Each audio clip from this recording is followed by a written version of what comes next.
when I formulate with my clients, it's always straight off the bat. It's here's your formula, here are your ingredients, here's all your suppliers, and then here are all your costs at your co-man. Here's your packaging costs, and here's your co-man costs, and here's your cost of goods.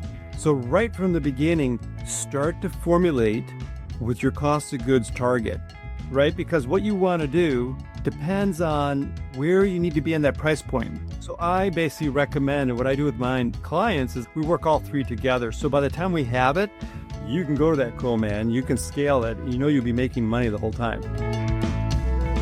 Hey everyone, this is Adam Yee, food scientist and podcast host of Startup CPG's R&D Radio, where we interview food scientists and product developers in what they do and how they can help your CPG business.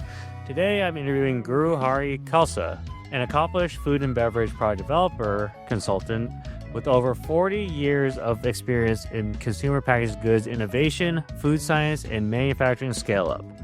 Based in Eugene, Oregon, he specializes in functional, natural, and health-forward formulations, bridging the gap between culinary creativity and technical engineering. This guy has an impressive resume working with amazing brands like Yogi Tea, Trader Joe's, Kraft, IQ Bar, and so many more. Guru Food Design provides expert product development and innovation consulting for the CPG industry, guiding brands from initial concept and culinary formulations through technical scale-up to commercialization. They specialize in helping health and wellness companies bridge the gap between creative product vision and rigorous demand of manufacturing and food science. In this episode, we get into the core of it by talking about some tips when approaching your brand and your product, such as topics like consumer research over passion, why building a platform is more important than just building a product, and following the science for new and exciting trends. Guru Hari explains all of this in this episode, and I really love his examples, from his tea concept to his granola concept to some really cool insights on the microbiome. Enjoy this episode with Guru Hari. I'm sure you'll learn a lot. Welcome to Startup CPG's R&D Radio, and today I have guest Guru Hari from Guru Food Design. Welcome to the show. Hi, thanks for inviting me. Yeah, no problem. So I've seen your name around a lot of spaces. I would say, one, you do talk on Star CPG Slack channel, and I know a lot of other consultants kind of whisper your name, but I guess now I'm meeting the legend himself, Guru Hari. I'd love to learn about you and how you got into product development. Good. Well, I started at the age of 22. When I left college, I was supposed to become a doctor. I studied biology and all this stuff. And I really like cooking and food. So I went into the food business realm, which was totally new to me. I didn't know anything about it. And I like working with food. I'm also a chef, so I've been working in the culinary side of food first. And then I went into food production, which is another whole science. Like, how do you produce food? How do you package food? How do you make food stable over 6 or 12 months or 18? This is not easy, and that led me into food science. So food science and technology and all that, chemistry. And so I had this gradual path of discovering not just good food, but how to produce it. Like, remember that show? I don't know if you watched it. It was called How It's Made. They used to take anything and go in there in the factory and say, hey, here's a cornflake, or here's a plastic object. So I was fascinated by how things are made and going into factories and seeing how they're made. So that's how I got into food. It's basically a fascination, and it continues that way. So I've been doing it for like more than 40 years, but still each project has a certain unknown to it and has a curiosity, and it's got, wow, what is that? Okay, interesting. How are we going to do this? And it requires a lot of creativity.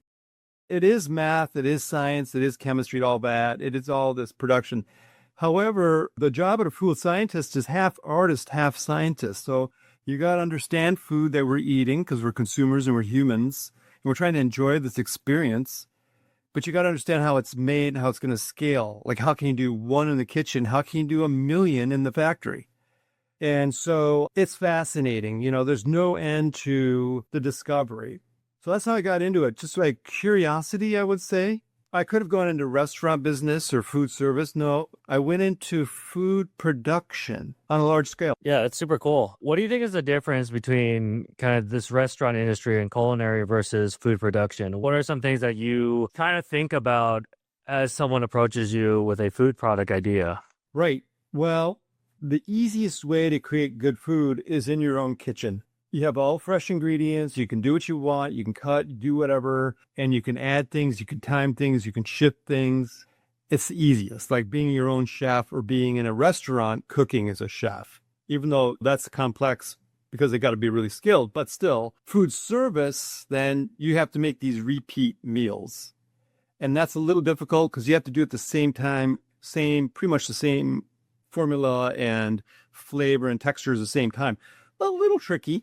It has to sit out there maybe for a couple hours or be produced every night and just crank it out. All right, that would be a scale up. But the food in a package that you sell direct to consumer, you send through the mail or in the store, that has to be made, put in a package, and typically you're not going to taste it for 30 to 90 days. So it's aging in the package. And then typically a shelf life is a year, 18 months. So it's aging. So that is very difficult. How do you get all the freshness of flavor? How do you get all the aromas? How do you get the color? How do you get the textures? And how do you get those so they don't age out? And then all the consumers want convenience, right? Convenience is the top thing. So how do you make that convenient? And how do you package it? So the food production realm is really challenging. And it's hard for me to explain to people when they come to me because most people who come to me have great ideas in their kitchen. Oh, my mom made this. I love this. And wow, how are we going to make this? It's like, my gosh, you can do like 5 or 10 bags of those a day, but can you do, 100 bags a minute? Because it's written off a line. You got to fill a truck. See, huge difference. So that's the gap that I kind of fill. Like, I know that realm and I know their kitchen. So I start in their kitchen. And slowly I take them to, this is the realm. And then we didn't talk about it, but also costs, like where I'm going to get all these ingredients. What are the costs? Are they available? Are they in the right form? And who's the best supplier? Because there's hundreds of suppliers. And some have great ingredients, some have horrible ingredients. So sifting through all that. So a lot of details. All right. So, GH, how many years have you been doing this? Well, 44. I've been doing it since 1982. Love it. So throughout those plus 4 decades, what is kind of the most common thing you've come across when talking to people who maybe have a kitchen idea or have a mother's recipe and want to scale to something bigger? Are there common things that you repeat when you kind of talk to people who want to start a food business? Yeah, there's some common stuff. I mean, everyone brings something different to it based on how much they know about the food industry. I think the most difficult thing in the food thing is really marketing and sales. Really, marketing is really the key thing. Right. And we're creating products. That's got its own difficulty. But most of my consumers, I notice, they don't understand. My clients don't understand marketing. I can say this is not going to work because you can have a great idea, but who else cares? It doesn't matter. What does that target consumer think? Or you can get a flavor that you really like, but you got to test it. And so I think that's the biggest thing that I've learned and that I try to train or share with my clients is that it's about consumer-driven market research. So in my career, I didn't work for food scientists. I didn't work for operation teams. I worked for marketing. The marketing brand managers brought me in and said, we need this product. Sit on these focus groups, listen to our consumers, and you have to deliver. I said, okay, great, let's do it.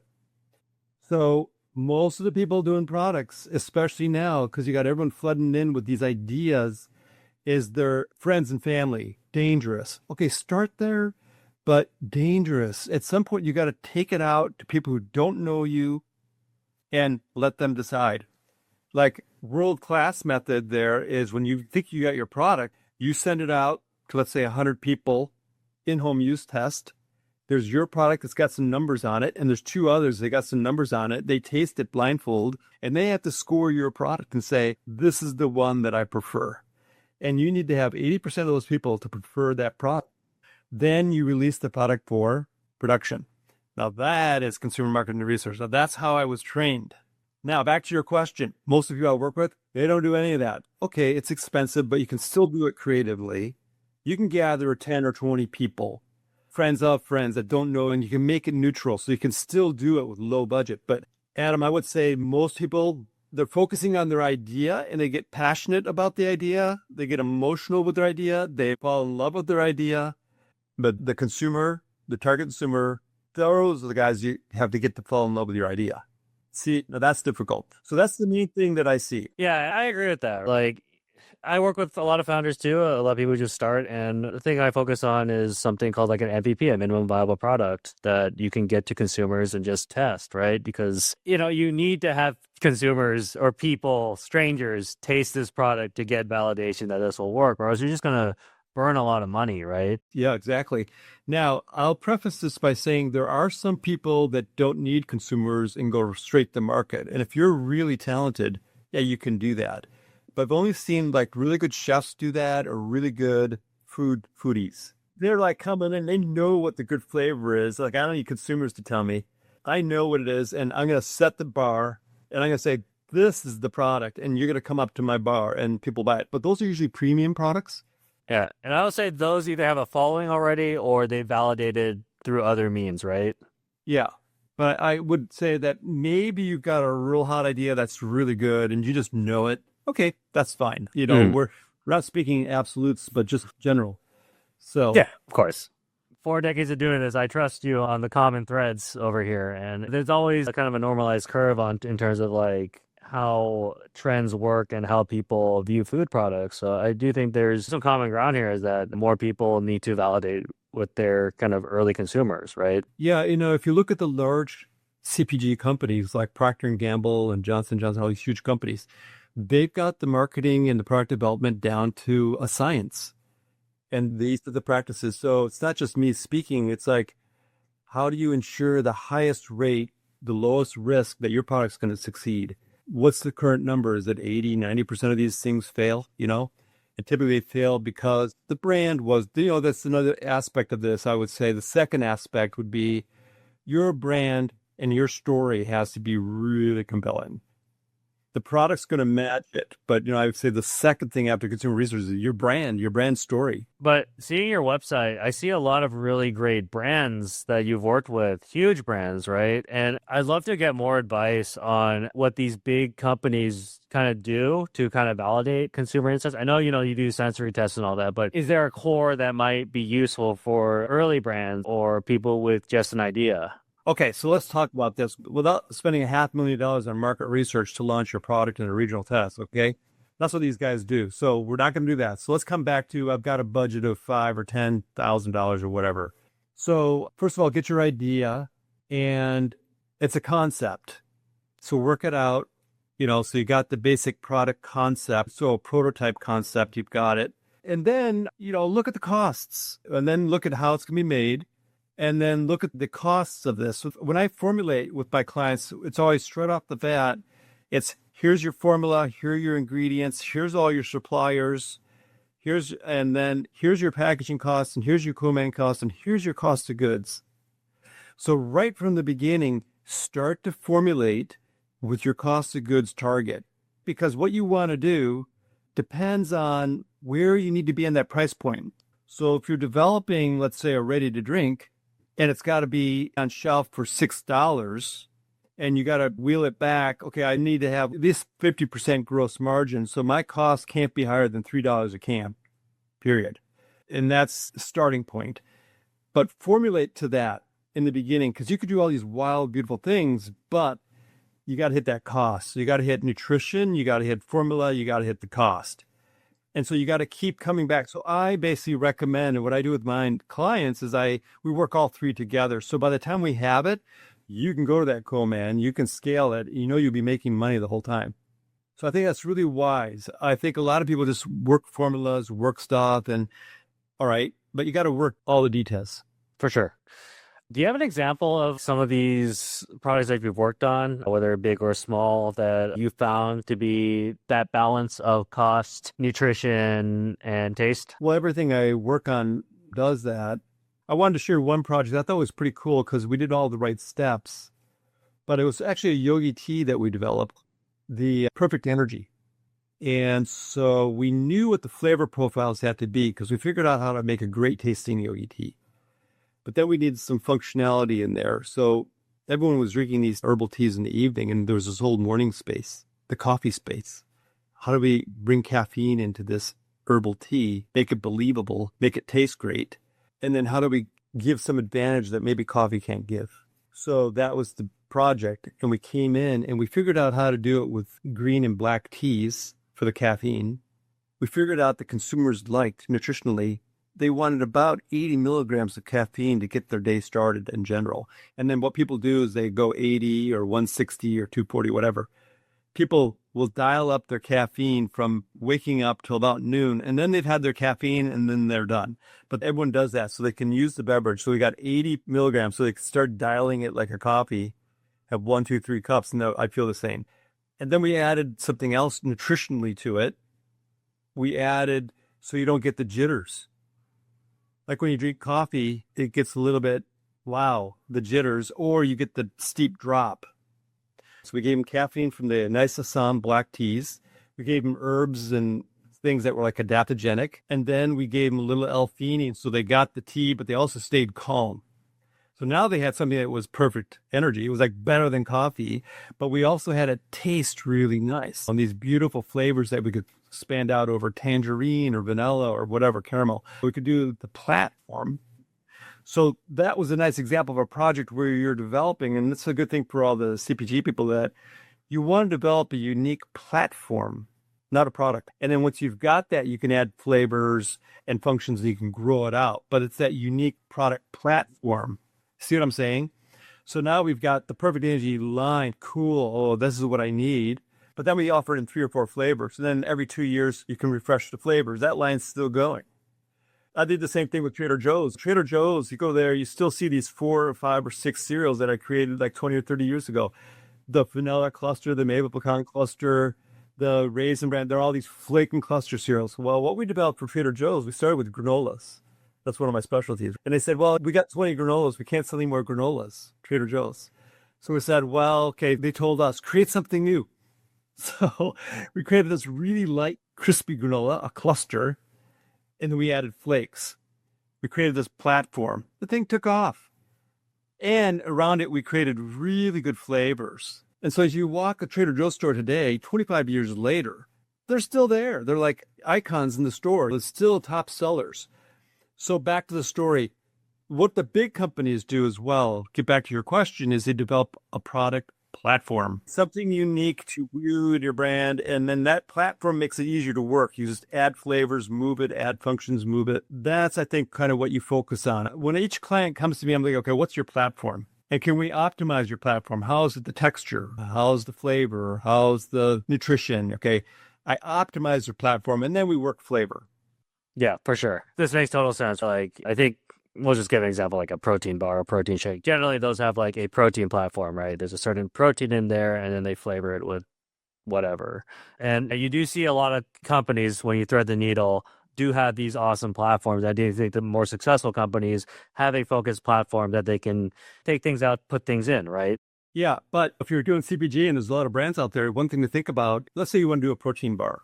I do a lot of those, and a lot of them are the same platform because they're using the same ingredients, the same platform, and that platform is the whey protein concentrates or whatever, and it boils it down to the same generic bar, and you can change the flavor, but everyone's got the same basic bar. So I would say sometimes innovate around your platform. Try to do something new that the other people aren't doing. For example, mousse. Everyone loves mousse. Beautiful French mousse. It's made with eggs and dairy.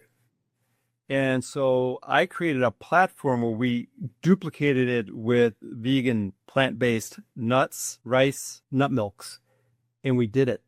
We created a whole new platform. So that's another way to look about products I think is interesting, but you have to innovate. So we talked about going to consumer-driven market research. Great. Number 2, focus on your brand story. Number 3, focus on your platform.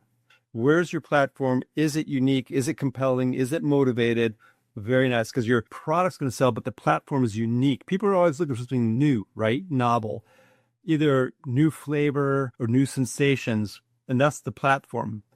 So I kind of help people work on that as well, something a little bit unique that no one else has. So, you're talking about platforms. What are some platforms or innovations that you've seen currently in the market that you're pretty excited about or that you see as kind of unique? Yeah, I think the unique platform that's really going to take off is the microbiome. Products for the microbiome. The first phase of this was everyone eating probiotics and then prebiotics and postbiotics, and everyone was running around in circles and taking capsules. And then there's the kombucha phase and drinking, that was all early stage. But the gut microbiome and any product platform that can hit the gut microbiome in a full food, real food sense, I think is really cool. So if you look at the research, the thing that the gut biome wants is exactly what fast food isn't.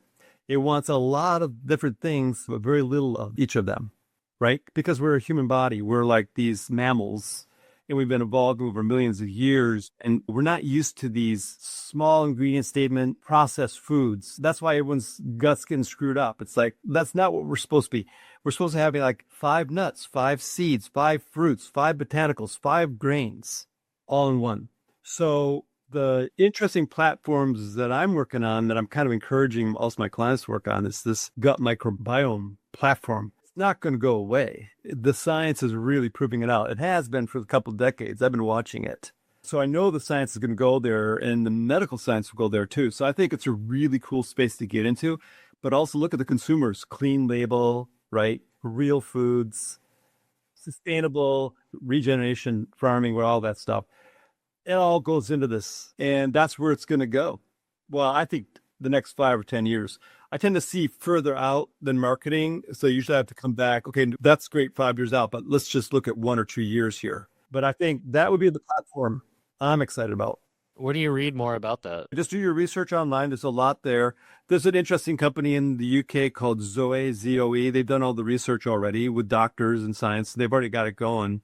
So they did all the clinical research already, and there's a lot out there. Most of the universities are doing this type of stuff. NIH does a lot of this research too, maybe less now, but they've done a lot of research on all this too. But let's draw this back to the key thing here that I see is the consumers are going to get it. Because it doesn't matter if science gets it, but the consumers are going to start understanding this. You'll see. So you want to be ready with your product to kind of capture that wave of consumer coming in, because the consumers are pretty smart. With AI and everything else, we're starting to learn really quickly. The whole thing's speeding up. So you can ask your questions and get your answers. I would ask AI on it, and it'll give you all the reports. Just put a scientific question in the AI, like, what's the current science based on nutrition and clinical studies on the gut microbiome and beneficial foods? And what would be the top 10 or 20 types of foods that you should eat every day? And it'll give you a full report, because it's going to go out to all those studies and it's come back and say, well, here they are. So there's one company in the UK, which I also go to Europe and I overseas a lot to see trends coming before they hit here. It's called ZOE, and they're doing a great product. Check that out. I did that with one of my clients too. We did it with nut allergens, because a couple of years, 10 years ago, 20 years ago, food allergens were, avoid peanuts and avoid tree nuts and all that.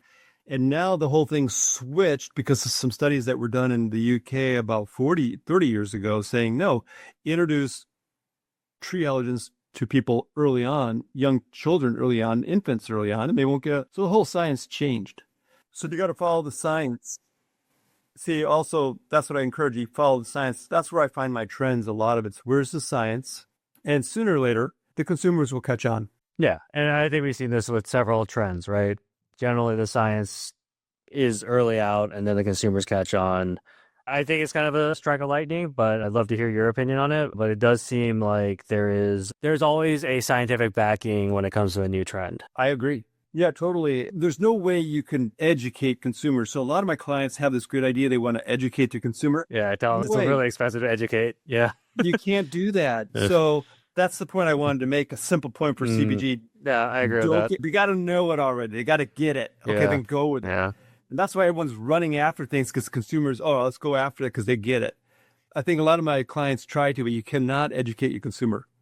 So, back to my microbiome idea, it's probably a little early right now, but it'll come on because consumers will get educated, so you watch. Something to put a pin at, for sure. GH, we're going to wrap up here, and I'd love to just hear where we can find you and how we can contact you, and just kind of a one last kind of call to action about why we should work with you. Well, I'm at Select CPG. I'm usually there. So you can just put it in ops channels, usually where I am, or just message me there. Then I have my website, gurufooddesign.com. Just go there and you can contact me. That's the easiest way. And I'm culinary first. I know what good food, good beverage should taste like. That's really important because it's all about flavor function or flavor whatever. You got to have something that's going to taste good so they buy it again. So I start there. Then I know the food science, great. But the other thing I really add for my clients, I can work and customize with them, but I can innovate with them. How to invent and innovate a little bit. Let's get creative here. And let's do something that's compelling and motivated. And that's really what I help my clients with. That's my call out. Thanks so much for being on R&D Radio. Yeah, this is great. It's great work that you guys are doing. No, thank you. It's pretty fun. Thank you for listening to Startup CPG's R&D Radio. I hope you guys enjoyed this conversation. We've now arrived together at the end of another episode of the Startup CPG podcast. I'm proud to be part of the team that's part of the top globally ranked podcasts in CPG. As you may know, we're not just a podcast, we're a community of brands and experts, and you should join. You can sign up at startupcpg.com, and you'll then get invited to our online Slack community and be informed on great guests and amazing networking opportunities to get you in front of buyers, investors, brands, and more. Thank you for listening and have a great day.